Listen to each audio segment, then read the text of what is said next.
The job market is changing faster than most people realize, and the uncomfortable truth is this: the skills that got you hired might not be the skills that keep you employed. Companies are cutting roles. Artificial intelligence is absorbing tasks that used to take entire teams, and the people getting left behind aren't the lazy ones. They're the ones who assumed their job was safe. So today I'm going to give you 5 skills that actually protect you, the ones that make you the person a company keeps when the budget gets tight. And number 4 is the one almost nobody is working on, even though it might matter the most. Let's start with skill number 1, learning how to learn quickly. This sounds obvious, but almost nobody does it deliberately. The single most valuable trait in a changing economy is the ability to pick up a new skill fast, because the specific tools you use today will be outdated in a few years. The person who can teach themselves something new in weeks instead of months is the person who survives every wave of change. Stop identifying yourself by a single skill. Start identifying yourself as someone who can learn anything. Practically, this means getting comfortable being a beginner over and over again, building a habit of studying something new every quarter, and treating your ability to adapt as the real job. The specific software will change. Your capacity to learn it is what lasts. Skill number 2 is working alongside artificial intelligence instead of competing against it. Here's the reality most people are avoiding. AI is not going to take every job, but people who know how to use AI are absolutely going to take the jobs of people who don't. The winners in the next decade won't be the ones who resist these tools. They'll be the ones who learn to direct them. Think of AI as an incredibly fast junior assistant that never sleeps. Your value comes from knowing what to ask it, how to check its work, and how to combine its speed with your judgment. Spend a few hours a week actually using these tools in your field. Learn what they're good at and where they fall apart. The goal isn't to become a technical expert. It's to become the person in the room who gets 3 times more done because they've learned to work with the machine, not against it. Skill number 3 is communication, and I mean it in the broadest sense. The ability to explain a complex idea simply, to write a clear message, to present with confidence, to persuade without pressure. As more technical work gets automated, the human skills become more valuable, not less. A machine can write code, analyze data, and draft a report.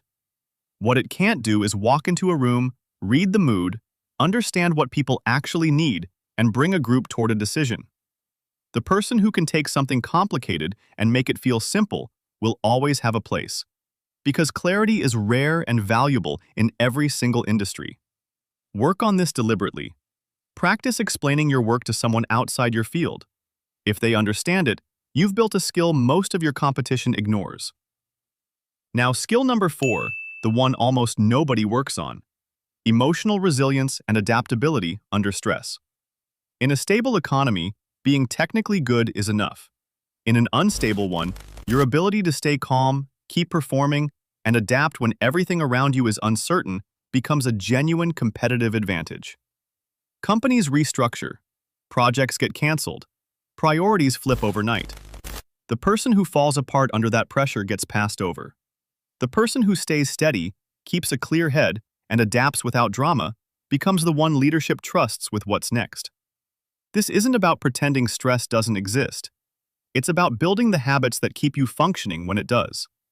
Sleep, physical health, a way to manage anxiety, and a mindset that treats change as normal rather than as a personal attack. Your technical skills get you hired. Your resilience is what carries you through the moments that end other people's careers. Skill number 5 is financial literacy, and this one is your actual safety net. Here's why it belongs on a list about surviving the job market. The more secure your finances, the less desperate your decisions. A person with no savings has to take the first job offered, accept bad terms, and stay somewhere toxic out of fear. A person with an emergency fund and investments has options. They can walk away from a bad situation, take time to find the right role, or survive a layoff without panic. Financial literacy turns a job loss from a catastrophe into an inconvenience. Build an emergency fund covering several months of expenses. Keep your fixed costs low so you're not trapped by your own lifestyle. And invest consistently so that over time, your money starts working even when you're between jobs. The most employable people aren't the most desperate. They're the ones who can afford to say no. And that security comes from understanding money. So let me pull this together, because these 5 skills work as a system. Learning quickly keeps you relevant. Working with AI keeps you productive. Communication keeps you valuable. Resilience keeps you steady. And financial literacy keeps you free. Notice what almost none of these are. They're not a specific software, a specific certificate, or a specific job title. They're capabilities that transfer across every industry and survive every change in the economy. That's the entire point. Stop betting your future on a single skill that could be automated or outsourced. Build the ones that make you adaptable no matter what happens next. Here's my honest take before you go. Nobody can promise you total job security anymore. That era is over.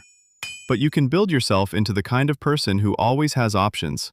And that's worth far more than a job that only feels safe until it isn't. Pick one of these 5 skills, the one you're weakest at, and start this week. Not all 5, just one. Momentum comes from starting. Now I want to hear from you. Of these 5 skills, which one do you think matters most right now?